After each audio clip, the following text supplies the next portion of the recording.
حضرت ابو ہریرہ کا زمانہ جاہلیت میں نام عبد شمس تھا، مگر جب یہ 7 ہجری میں جنگ خیبر کے بعد اسلام قبول کر کے آئے تو نبی کریم صلی اللہ علیہ وسلم نے آپ کا نام عبد الرحمن رکھ دیا تھا۔ ایک دن نبی کریم صلی اللہ علیہ وسلم نے ان کی آستین میں ایک بلی دیکھی تو آپ نے ان کو یا ابا ہریرہ یعنی اے بلی کے باپ کہہ کر پکارا۔ اسی دن سے ان کا یہ لقب اس قدر مشہور ہو گیا کہ لوگ ان کا اصلی نام ہی بھول گئے۔ السلام علیکم دوستو، آج میں آپ کی خدمت میں مشہور صحابی رسول حضرت ابو ہریرہ رضی اللہ تعالی عنہ کے ایمان لانے کا واقعہ اور ان کی زندگی کے بارے میں جانکاری لے کر حاضر ہوئی ہوں، جو کہ مستند احادیث کے ذریعے سے آپ کے سامنے بیان کی جائے گی، لہٰذا ویڈیو کو آخر تک سنیے گا۔ آپ کو معلوم ہو جائے گا کہ سب سے زیادہ احادیث حضرت ابو ہریرہ رضی اللہ تعالی عنہ نے کس طرح سے بیان کی، جبکہ ان کو نبی کریم صلی اللہ علیہ وسلم کا ساتھ صرف 4 سال ملا ہے۔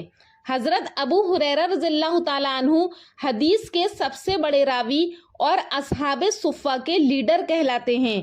یمن کے قبیلہ دوس سے ان کا خاندانی تعلق ہے۔ یہ بہت ہی عبادت گزار، انتہائی متقی اور پرہیزگار صحابی رسول صلی اللہ علیہ وسلم ہیں۔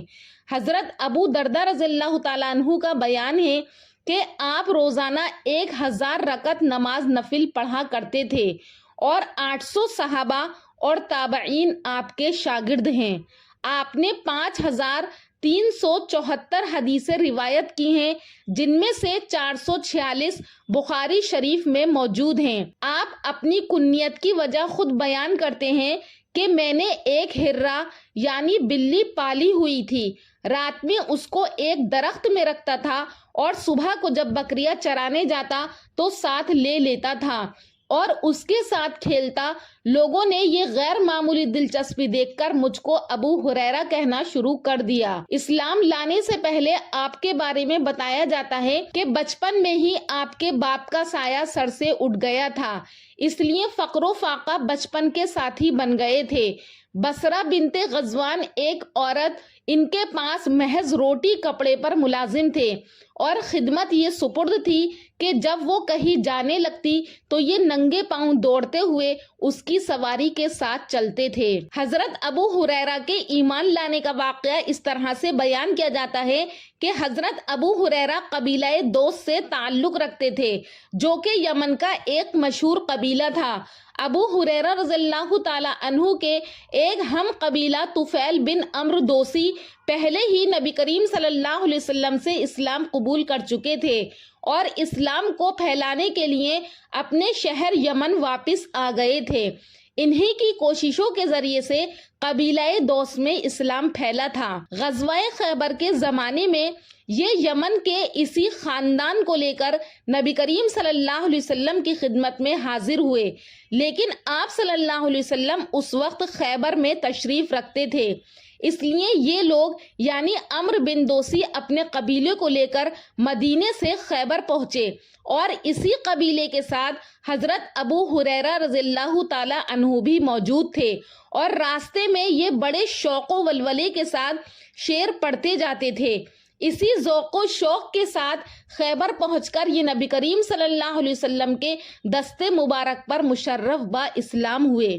ان کا ایک غلام راستے میں کھو گیا تھا، اتفاق سے اسی وقت وہ دکھائی دیا جب انہوں نے اسلام قبول کیا تو نبی کریم صلی اللہ علیہ وسلم نے فرمایا کہ ابو ہریرہ تمہارا غلام آ گیا، تو عرض کیا کہ خدا کی راہ میں آزاد ہے۔ اسلام قبول کرنے کے بعد یہ نبی کریم صلی اللہ علیہ وسلم سے اس طرح وابستہ ہوئے کہ مرتے دم تک حضور صلی اللہ علیہ وسلم کا ساتھ نہیں چھوڑا۔ حضرت ابو ہریرہ کے حلیے کے بارے میں بتایا جاتا ہے کہ آپ کا رنگ گندمی تھا، شانے کشادہ، آپ کے دانت آبدار تھے اور آگے کے 2 دانتوں کے درمیان جگہ خالی تھی۔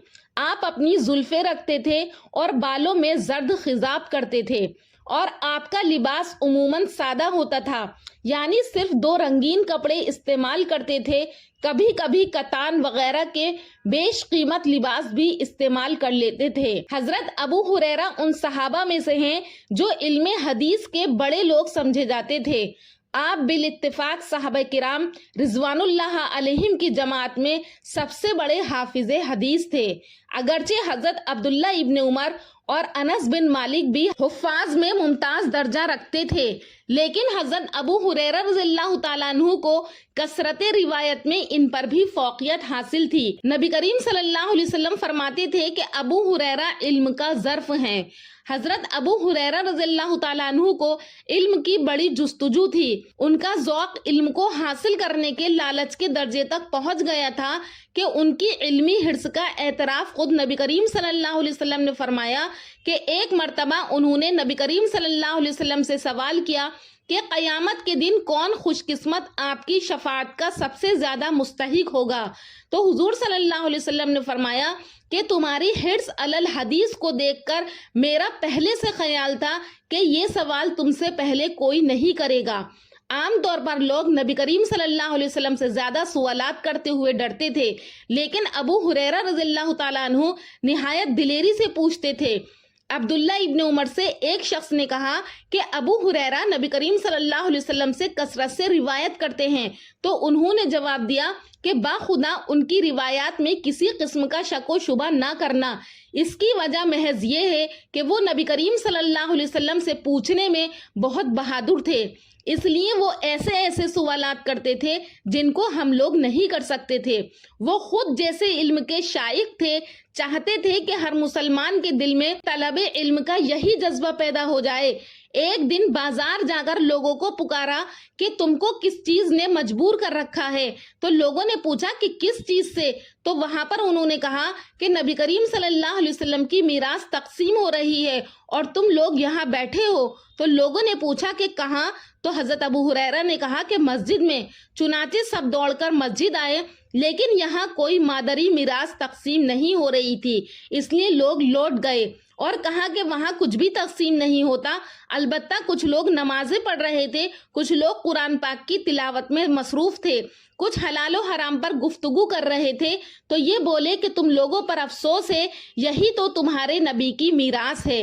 علم کی اس تلاش و جستجو نے حضرت ابو ہریرہ کو حدیثوں کا سمندر بنا دیا تھا۔ حضرت عبداللہ ابن عمر جو خود بھی بڑے حافظ حدیث تھے، فرماتے تھے کہ ابو ہریرہ ہم سب سے زیادہ حدیث جانتے تھے۔ امام شافعی کا خیال ہے کہ ابو ہریرہ اپنے زمانے کے حافظوں میں سب سے بڑے حافظ تھے۔ حافظ ابن حجر عسقلانی لکھتے ہیں کہ ابو ہریرہ اپنے زمانے کے سب سے بڑے حافظ تھے اور تمام صحابہ میں کسی نے حدیث کا اتنا ذخیرہ نہیں جمع کیا جتنا کہ ابو ہریرہ نے کیا۔ کمال کی آخری حد یہ تھی کہ آپ کو خود پختہ یقین تھا کہ چنانچہ ایک موقع پر اپنی ہی زبان سے کہا کہ میں نبی کریم صلی اللہ علیہ وسلم کے صحابہ میں کسی ایسے شخص کو نہیں جانتا جس کو مجھ سے زیادہ احادیث یاد ہوں۔ ترمذی کی روایت میں صرف عبداللہ ابن عمرو ابن العاص کا علیحدگی سے ذکر کیا گیا ہے۔ بہت سے اکابر اور علماء صحابہ کے مقابلے میں حضرت ابو ہریرہ کے کثرت علم اور وسعت معلومات کا سبب یہ بھی تھا کہ ان کو اس قسم کے مواقع حاصل تھے جو دوسرے صحابہ کو حاصل نہیں تھے۔ یہ خود اپنی کثرت روایات کی وجہ اور سبب یہ بیان کرتے تھے کہ لوگ اعتراض کرتے ہیں کہ ابو ہریرہ بہت حدیثیں بیان کرتا ہے، حالانکہ مہاجر و انصار ان حدیثوں کو نہیں بیان کرتے ہیں، مگر معترضین اس پر غور نہیں کرتے کہ ہمارے مہاجر بھائی بازاروں میں اپنے کاروبار میں لگے رہتے تھے اور انصار اپنی زراعت کی دیکھ بھال میں مشغول رہتے تھے۔ میں محتاج آدمی تھا، میرا سارا وقت نبی کریم صلی اللہ علیہ وسلم کی صحبت میں گزرتا تھا، اور جن اوقات میں وہ لوگ موجود نہ ہوتے تھے اس وقت بھی میں حضور کے پاس موجود رہتا تھا۔ دوسرے جن چیزوں کو وہ بھلا دیتے تھے تو میں ان چیزوں کو یاد رکھتا تھا۔ حضرت ابو ہریرہ کی حدیث کو زیادہ بیان کرنے کی وجہ کی تصدیق بڑے بڑے صحابہ کرتے تھے۔ چنانچہ ابو عامر روایت کرتے ہیں کہ میں حضرت طلحہ کے پاس بیٹھا تھا کہ اتنے میں ایک شخص نے آ کر کہا کہ ابو محمد صلی اللہ علیہ وسلم، آج تک ہم کو نہ معلوم ہو سکا کہ یہ یمنی ابو ہریرہ اقوال نبی کا بڑا حافظ ہے یا تم لوگ؟ تو انہوں نے جواب دیا کہ بلا شبہ انہوں نے بہت سی ایسی حدیثیں سنی جو ہم لوگوں نے نہیں سنی، اور بہت سی ایسی باتیں جانتے ہیں جو ہمارے علم سے باہر ہیں۔ اس کی وجہ یہ ہے کہ ہم لوگ دولت و جائیداد والے تھے، ہمارے گھر بار اور اہل و عیال تھے، ہم ان میں پھنسے رہتے تھے، صرف صبح اور شام نبی کریم صلی اللہ علیہ وسلم کی خدمت میں حاضری دے کر لوٹ آتے تھے، اور ابو ہریرہ مسکین اور مال و متاع اور بال بچوں کی ذمہ داری سے سبکدوش تھے، اس لیے نبی کریم صلی اللہ علیہ وسلم کے ہاتھ میں ہاتھ دیے آپ کے ساتھ ساتھ رہتے تھے۔ ہم سب کو یہ یقین ہے کہ انہوں نے ہم سب سے زیادہ احادیث نبوی صلی اللہ علیہ وسلم سنی، اور ہم میں سے کسی نے ان پر یہ الزام نہیں لگایا کہ وہ بغیر حضرت صلی اللہ علیہ وسلم سے سنے ہوئے ان کو بیان کرتے ہیں۔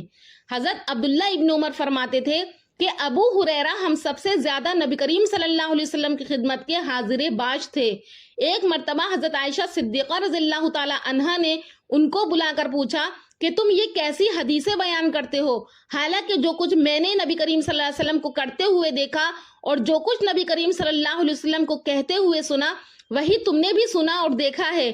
تو حضرت ابو ہریرہ نے عرض کیا کہ آپ نبی کریم صلی اللہ علیہ وسلم کے خاطر زیب و زینت میں مصروف رہتی تھی، اور خدا کی قسم میری توجہ نبی کریم صلی اللہ علیہ وسلم کی طرف سے کوئی بھی چیز نہیں ہٹاتی تھی۔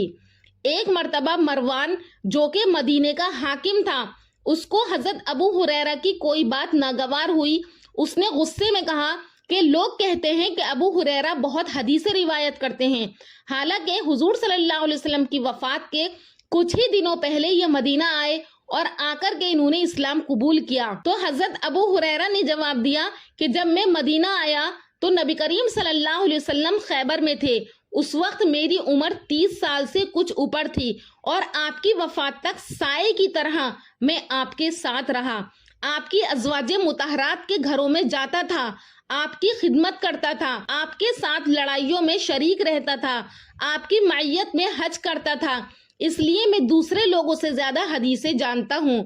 خدا کی قسم وہ جماعت جو مجھ سے پہلے آپ کی صحبت میں تھی وہ میری حاضر باشی کی معترف تھی اور مجھ سے حدیثیں پوچھا کرتی تھی۔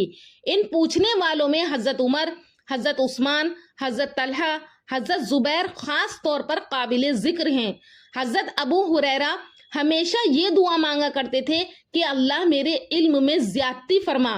زید بن ثابت کا بیان ہے کہ ایک دن میں ابو ہریرہ اور ایک دوسرا شخص مسجد میں بیٹھے دعا اور ذکر خدا میں مشغول تھے، اسی درمیان میں نبی کریم صلی اللہ علیہ وسلم بھی تشریف لائے، ہم لوگ خاموش ہو گئے تو آپ نے فرمایا کہ تم اپنا کام جاری رکھو۔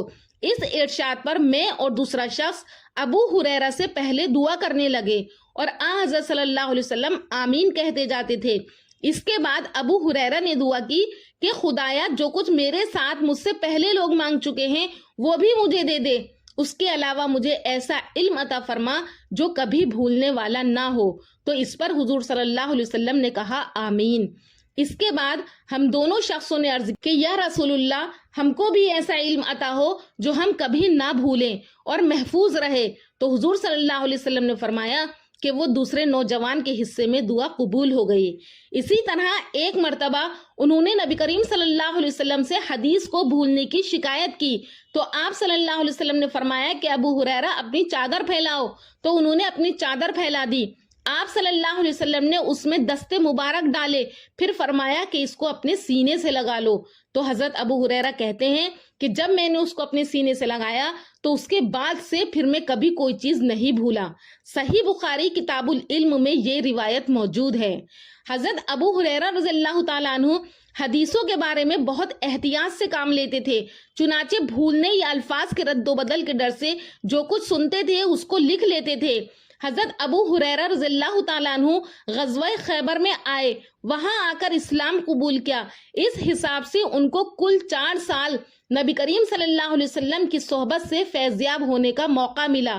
اگرچہ بظاہر یہ مدت کم معلوم ہوتی ہے، لیکن اس حیثیت سے کہ اس مدت میں وہ سفر و حضر، خلوت و جلوت میں ایک لمحے کے لیے بھی خدمت اقدس سے جدا نہ ہوئے، اور اس قلیل مدت میں جو لمحات بھی میسر آئے ان سے پورا فائدہ اٹھایا۔ یہ چھوٹی مدت کیفیت کے اعتبار سے بڑی طویل مدت کے برابر ہو جاتی ہے۔ اس ملازمت رسول صلی اللہ علیہ وسلم کا یہ نتیجہ تھا کہ آپ پر تعلیمات نبوی کا بہت گہرا رنگ چڑھا تھا اور آپ اسلامی تعلیمات کا مکمل ترین نمونہ بن گئے تھے۔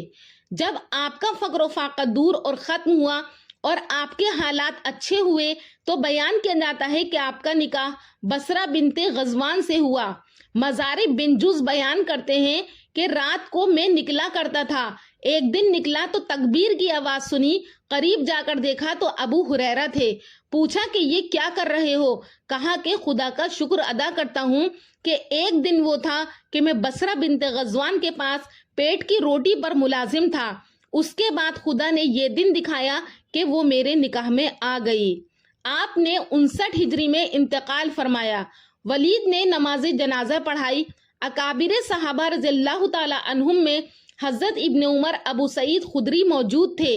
نماز کے بعد حضرت عثمان رضی اللہ تعالی عنہ کے صاحبزادوں نے کندھا دے کر جنت البقیع میں پہنچایا اور مہاجرین کے گور غریبہ میں اس مخزن علم کو سپرد خاک کیا۔ ان للہ و انا الیہ راجعون۔ انتقال کے وقت آپ کی عمر 78 سال کی تھی۔ دوستو، امید کرتی ہوں کہ آپ کو حضرت ابو ہریرہ رضی اللہ تعالی عنہ کے بارے میں یہ جانکاری پسند آئی ہوگی، جو کہ آپ کو میں نے مستند احادیث کے ذریعے سے روایات کو اکٹھا کر کے بیان کی ہے، جس میں کتاب بخاری، ترمذی، مسند احمد اور بھی بہت سی احادیث کی کتب موجود ہیں۔ حضرت ابو ہریرہ کی وفات کیسے اور کس طرح سے ہوئی، اس واقعے کو تفصیلی لے کر حاضر ہوں گی ایک اور دوسری ویڈیو میں۔ ہمارے چینل نوری اسلامک ٹیوبر پر اس طرح کی ویڈیوز اپلوڈ کی جاتی ہیں۔ اگر آپ کو ہماری ویڈیو پسند آتی ہیں تو ہمارے چینل کو سبسکرائب کریں اور کامنٹ سیکشن میں اپنی رائے کا اظہار ضرور کریں۔ انشاءاللہ پھر ملاقات کروں گی ایک اور اچھے ٹاپک کے ساتھ اگلی ویڈیو میں۔ تب تک کے لیے اللہ حافظ۔